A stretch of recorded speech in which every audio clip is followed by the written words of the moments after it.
Corpus చెట్లు అనేవి కూడా ఈ మధ్య కాలంలో కూడా అవి చెడ్డవి, వాటి వల్ల ఎలాంటి యూజ్ లేదు, వాటి వల్ల హానికరం ఉంది పిల్లలకు కూడా అని చెప్పి కూడా ఆ చెట్లన్నిటి కూడా నరికేయడం మనం చూస్తూనే ఉన్నాం. ఒక అపార్ట్మెంట్ లో అయితే మొత్తం చెట్లన్నీ కూడా కార్పస్ చెట్లన్నీ కూడా నరికేశారు. కాకపోతే దానివల్ల ఎంతవరకు నష్టం ఉంది, ఎంతవరకు యూజ్ ఉంది అనే దానిపై కూడా మనం అడిగి తెలుసుకుని మన దగ్గర ఇప్పుడు లక్ష్మణ్ రెడ్డి గారు ఉన్నారు. నమస్తే సార్. ఎట్లా సార్ ఈ కార్పస్ చెట్లు అనేవి కూడా ఈ మధ్య కాలంలో నరికేస్తున్నారు, చాలా వరకు నరికేశారు, అసలు వాటి వల్ల యూజ్ లేదంటున్నారు. అది ఇంతకుముందు బీఆర్ఎస్ ప్రభుత్వంలో ఉన్నప్పటి నుంచి కూడా ఇది చర్చ మొదలైంది అనమాట. ఇప్పుడు కాంగ్రెస్ ప్రభుత్వం వచ్చాక దీన్ని అమలు చేస్తున్నారు. ఎట్లా దీనివల్ల ఎలాంటి యూజ్ ఉంది, ఎలాంటి యూజ్ లేదు? ప్రపంచంలో ఉన్న మొక్కలన్నింటిలో కల్లా అత్యున్నతమైన మొక్క, ఎక్కువ ఆక్సిజన్ ఇచ్చే మొక్క, సమాజంలో ఉన్న ఎక్కువ కార్బన్ డైఆక్సైడ్ని తీసుకునే మొక్క కార్పస్ మొక్క. ఎలాంటి నీరు లేకుండా ఎడారిలో కూడా పచ్చగా పెరిగే మొక్క ఇది. అందుకనే దుబాయ్, సౌదీ అరేబియా లాంటి ప్రాంతాల్లో అక్కడున్న ఆ దేశాల్లో ఉన్న మొక్కల్లో 20% మొక్కలు ఈ కార్పస్ మొక్కలే. మెయింటెనెన్స్ తక్కువ ఉంటుంది, వేసిన ప్రతి మొక్క బతుకుతుంది, సుందరంగా కనపడుతుంది, వాయు కాలుష్యాన్ని, ధ్వని కాలుష్యాన్ని తగ్గిస్తుంది, డివైడర్ల మీద వేయటం ద్వారా వాహనాలు రాకపోకలకి ఆ లైటింగ్ పడకుండా ప్రయాణికులను కాపాడుద్ది. ఇట్లా బహుళ ప్రయోజనాలు ఉన్న ఈ మొక్కని ఒక పిచ్చి మొక్క చేసి దాన్ని ఒక పిచ్చి కుక్కగా మార్చి దాన్ని చంపడానికి ప్రయత్నం చేస్తున్నారు. ఈ ప్రయత్నం గత 5-6 సంవత్సరాల నుంచి సోషల్ మీడియాలో, యూట్యూబ్ ఛానల్స్లో రకరకాలుగా చూస్తున్న పరిస్థితి. కానీ ఒక సైంటిస్ట్ కూడా, ఒక బాటనీ ప్రొఫెసర్ కానీ ఎవరు కూడా ఈ మొక్క మంచిది కాదని ఇప్పటివరకు చెప్పలేదు.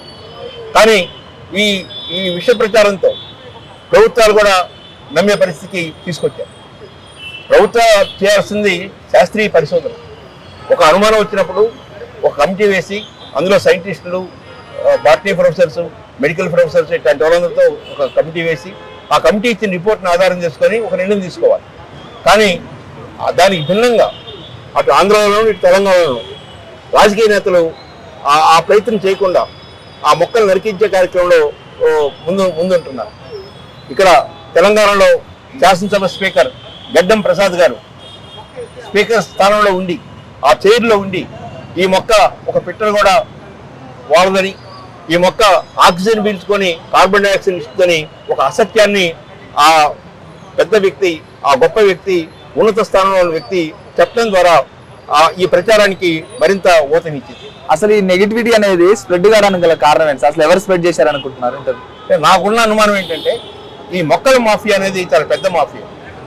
వాళ్ళు అది సోషల్ ఫారెస్ట్ కావచ్చు, నర్సరీగా కావచ్చు, వాళ్ళు 1 కోటి మొక్కలు నాటామని చెప్తారు, తన ఆచరణలో 1,00,000 మొక్కలు నాటుతారు.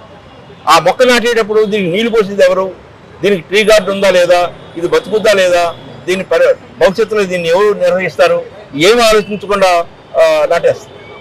ఇప్పటి వరకు భారతదేశ చరిత్రలో నాటిన మొక్కల్లో 2% మొక్కలు మాత్రమే బతుకుతున్నాయి, మిగతా చనిపోతున్నాయి. మళ్ళీ నెక్స్ట్ ఇయర్ మళ్ళీ మొక్కలు నాటడం, మళ్ళీ వ్యాపారం, మళ్ళీ డబ్బులు. ఇదొక పెద్ద మాఫియా. ఈ మాఫియాకి ఈరోజు అడ్డం వచ్చింది కార్పస్. ఈ కార్పస్ అనేది వేసిన ప్రతి బతుకుతుంది, చాలా గొప్పగా బతుకుతుంది, చాలా వేగంగా పెరుగుతుంది, చాలా పచ్చగా పెరుగుతుంది, చాలా అందంగా పెరుగుతుంది. దీన్ని చంపకపోతే ప్లేస్ ఉంటుందా వాళ్ళ మొక్కలు నాటడానికి? అందుకని వాళ్ళు ఈ విష ప్రచారం చేస్తున్నారని నా అనుమానం. ఇప్పుడు కార్పస్ చెట్లు అనేవి ఉండడం వల్ల యూజ్ ఉంది అంటున్నారు మీరు. ఈ నెగిటివిటీ ఒకటి స్ప్రెడ్ అయింది అంటే ఇప్పుడు వాళ్ళు చెట్లు నాటడం కోసం చెట్లు నరికేస్తున్నారని అంటున్నారు. అంటే చెట్లు ఉండడం వల్ల వాళ్ళకి యూజే కదా, వాళ్ళు ఎందుకు నరికేస్తున్నారు అంటున్నారు? మళ్ళీ చెట్లు నాటే వాళ్ళు ఇంకా చెట్లు నాటడానికి ప్లేస్ లేదని చెప్పి నరికేస్తున్నారు అంటున్నారు. మళ్ళీ చెట్లు నాటే వాళ్ళు నర్సరీ వాళ్ళు, సోషల్ ఫారెస్ట్ వాళ్ళు. ఓకే, వాళ్ళకి యూజ్ అంతా ఏంటి? చెట్టుకు 100, చెట్టుకు 200 డబ్బులు తీసుకోవడం. ఓకే, ఆ చెట్టుకు 100-200 డబ్బులు తీసుకోవాలంటే అక్కడ ప్లేస్ ఉండాలి. అవును, నాటడానికి ఆ ప్లేస్ ఇది ఆక్రమించుంది. దీన్ని తీసేస్తేగా అక్కడ మొక్క నాటడానికి వీల్లేదు. ఇప్పుడు రోడ్లు ఉన్నాయి, డివైడర్లు ఉన్నాయి, రోడ్ సైడ్స్ ఉంటాయి, హైవేస్ ఉంటాయి, వీటన్ని చోట్ల ఈ మొక్కలు ఉంది. ఓకే, ఈ మొక్క తీసేయకుండా వాళ్ళ మొక్కలు నాటడానికి వీల్లేదు. డబ్బు కోసం వీళ్ళు ఇవన్నీ మళ్ళీ చెట్లు నరికేసి మళ్ళీ చెట్లు నాటుతున్నారు. వాళ్ళు నరికిస్తారు. వాళ్ళు నరికేటట్టుగా వీళ్ళ ప్రచారం కార్యక్రమం అలా ఉంటుంది. ఇప్పుడు మీ ఇంటి ముందు ఒక మొక్క ఉంది, ఆ మొక్క విషవాయువుల్ని వదులుతుంది. ఆ మొక్క ఆక్సిజన్ పీల్చుకొని మీకు రావాల్సిన ఆక్సిజన్ పీల్చుకొని మీకు అవసరం లేని కార్బన్ డైఆక్సైడ్ ఇస్తుందంటే మీ మనసు ఎలా అనిపిస్తుంది? మనకి ప్రాణహాని ఉందని మనం కూడా తీసేద్దాం. ఓకే, కానీ వాస్తవం ఏం చెప్తుంది? ప్రపంచంలో శాస్త్రవేత్తలు కానీ, సైంటిస్టులు కానీ, పెద్ద పెద్ద ఇంటర్నేషనల్ మ్యాగజైన్స్ కానీ ఏం చెప్తున్నాయి? ఇది చాలా అత్యున్నతమైన మొక్క అని చెప్తుంది. ఓకే, మన ఇక్కడే హైదరాబాద్లోనే యూనివర్సిటీ ఆఫ్ హైదరాబాద్లో ప్రొఫెసర్ ఏఆర్ రెడ్డి గారు ఈ మొక్క మీదనే పరిశోధన చేశారు. ఈ మొక్క మీద పరిశోధన చేయడానికి సెంట్రల్ గవర్నమెంట్ 1,25,00,000 రూపాయలు శాంక్షన్ చేసింది. ఓకే. 6-7 సంవత్సరాలు పరిశోధన చేసి యూనివర్సిటీలో చాలా గొప్ప పరిశోధన చేసి ఉన్న మొక్కల్లో ఎక్కువ ఆక్సిజన్ ఇచ్చే మొక్క ఇది, ఉన్న మొక్కల్లో ఎక్కువ కార్బన్ డైఆక్సైడ్ తీసుకునే మొక్క అని చెప్పింది. అంటే దీనివల్ల అడ్వాంటేజెస్ ఉన్నాయి కానీ డిసడ్వాంటేజెస్ ఏం లేవంటారా? ఏ ఒక్క డిసడ్వాంటేజ్ లేదు, ఒక్కటి ఉంది. అది చాలా మొక్కల్లో ఉంటుంది. ఏ మొక్కల్లో ఉంటుంది? ఏ మొక్క అయితే పుష్పించి ఆ బొప్పిడి గాలిలో వదులుతుందో అలాంటి గాలిలో వదిలినప్పుడు కొంతమందికి, అతి కొద్ది మందికి ఎలర్జీ లాంటివి వచ్చే అవకాశం ఉంది. అట్లాంటి మొక్కలు 100 రకాల మొక్కలు ఉన్నాయి. అందులో ఇది ఒక మొక్క. ఇది అందరికీ రాదు ఎలర్జీ కానీ. ఇప్పుడు ఉదాహరణకి బెంగళూరులో ఇంటర్నేషనల్ స్కూల్స్ లో కొన్ని వేల మొక్కలు ఉన్నాయి. అంటే ఇది ఎప్పుడు స్టార్ట్ అయింది? ఇది ఈ అవేర్నెస్ అనేది ఎప్పుడు స్టార్ట్ అయింది? అంటే ఈ చెట్లు నరికేద్దామని ఎన్ని సంవత్సరాల క్రితం నుంచి స్టార్ట్ అయింది? ఇది 2-3 ఏళ్ళ నుంచి స్టార్ట్ అయింది. మీరు అన్ని రోజుల నుంచి ప్రశ్నించకుండా ఇవాళ ఎందుకు వచ్చినట్టు? లేదు 2-3 ఏళ్ళ నుంచి స్టార్ట్ అయింది. మేము లాస్ట్ ఇయర్ ఆంధ్రాలో, నేను ఉండేది గుంటూరులో, ఆంధ్రాలో బాగా ప్రచారం చేసాం. వినలేదు. వినకపోతే హైకోర్టుకి వెళ్ళాం.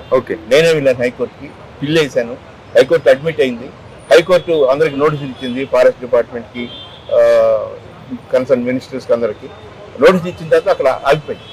ఇప్పుడు అక్కడ ప్రభుత్వ పరంగా నరకట్లేదు, కానీ వ్యక్తులు అక్కడక్కడ వాళ్ళ ఇళ్ల ముందు, వాళ్ళ రోడ్డు పక్కన వాళ్ళు చేస్తున్నప్పుడు వాళ్ళ మీద వాటర్ చట్టం అమలు చేయాలి. ఆ ప్రయత్నం చేయటం వాటర్ చట్టం అమలు చేయడం ద్వారా పర్మిషన్ లేకుండా, అధికారికంగా పర్మిషన్ లేకుండా ఏ చెట్టుని కొట్టకూడదు. కొడుతున్నారు. ఏమన్నా ఆపగలుగుతామా మనం? ఇట్లా ఏ విష ప్రచారంతో అయితే వాళ్ళు ప్రజల్ని ప్రభావితం చేశారో దాన్ని తిప్పికొడుతూ వాస్తవాలను ప్రజలకు తెలియజేస్తే వాళ్ళే ఆ మొక్క కావాలని కోరుకుంటారు, వాళ్ళే అడ్డగిస్తారు.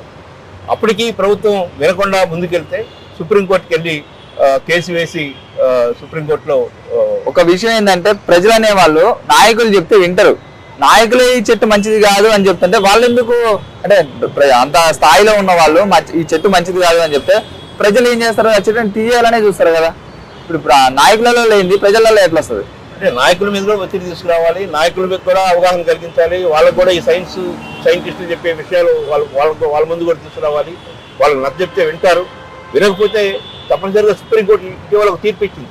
ఆ తీర్పు ఏంటంటే, ఒక చెట్టుని నరిగితే ₹1,00,000 పెనాల్టీ అయిపోయింది. ఒక అతను 450 చెట్లు నరికాడు. సుప్రీంకోర్టుకి వచ్చింది. సుప్రీంకోర్టు 4,50,00,000 పెనాల్టీ అయింది. ₹1 కూడా తగ్గినందు వాళ్ళు ఇప్పుడు చచ్చినట్టు ఆ 4,50,00,000 కట్టాల్సి వస్తుంది. అంటే మన రాష్ట్రంలో కూడా ఇది అమలు అయ్యే అవకాశం ఉందంటారా? అమలు చేయాలంటారా? అమలు చేయాలని కోరిక. షేర్ చేయండి, లైక్ చేయండి, సబ్స్క్రైబ్ చేయండి. మరిన్ని వీడియోల కోసం బెల్ సింబల్ పై క్లిక్ చేయండి.